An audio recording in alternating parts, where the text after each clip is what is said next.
आखिर क्यों JEE mains का रिजल्ट एक मजाक बन के रह गया है? काफी सारे स्टूडेंट्स मैसेज कर रहे हैं कि उनके रिजल्ट में बहुत सारे ब्लंडर आए हैं।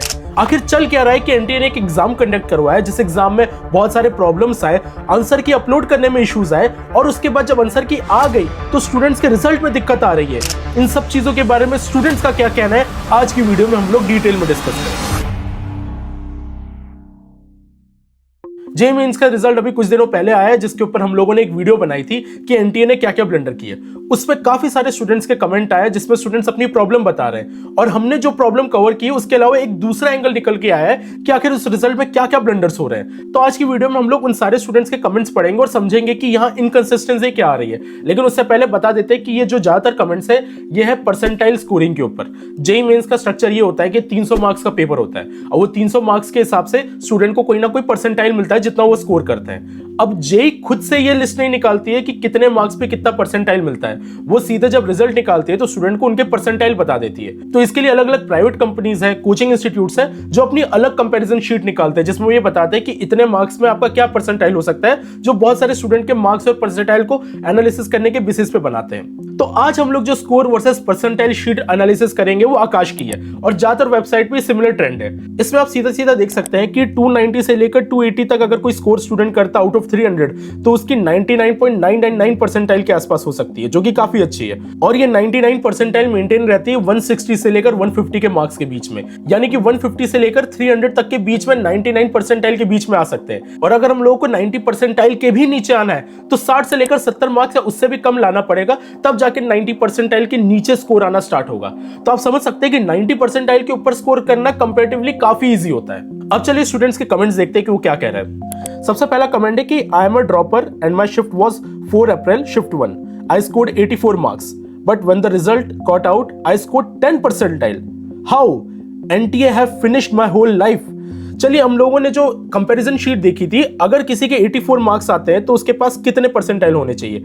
84 मार्क्स में उसके परसेंटाइल अराउंड 94 होने चाहिए, लेकिन ये स्टूडेंट क्लेम कर रहा है कि उसको 10 परसेंटाइल दिए गए हैं। ये तो सीधा सीधा ब्लंडर है। फिर एक और स्टूडेंट का कहना है, yes bro my friend got 59 percentile at 115 and I think they have done something wrong. 115 marks में केवल 59 परसेंटाइल, ये हो ही नहीं सकता। इसमें आराम से 96 97 परसेंटाइल ऊपर मार्क्स आने चाहिए थे। एमआर रोहन कहते हैं, I am very confident I score 150 plus marks and they give me 50 percentile. NTA is playing with students future. सीधा दिख रहा है कि स्टूडेंट्स काफी परेशान है स्कोरिंग से। एक स्टूडेंट और बोलते हैं कि 4 अप्रैल शिफ्ट 1 में बहुत ज्यादा ही गड़बड़ है, कुछ भी परसेंटाइल दिया जा रहा है, ऐसा रहेगा तो कैसे चलेगा। I am a dropper student expecting around 85 to 90 percentile but got only 66। This is too much, we are dying. अब देखिए हम लोगों को पता है कि मार्क्स के ऊपर इतना परेशान होना इज नॉट गुड, बट ये वो स्टूडेंट्स है जो कई सालों से तैयारी कर रहे हैं। इस पर्टिकुलर स्टूडेंट ने ड्रॉप लिया था उसके लिए, मतलब कितना टाइम दिया है, और उसके बाद जब ऐसा ब्लंडर आता है तो स्टूडेंट्स का परेशान होना बहुत ही ऑब्वियस होता है। फिर उसके बाद अरविंद कहते हैं कि सर रिस्पॉन्स शीट में इशू है, रिजल्ट उनके बेसिस पे गड़बड़ है, एडवांस नहीं दे पाऊंगा इनके ग्लिच की वजह से।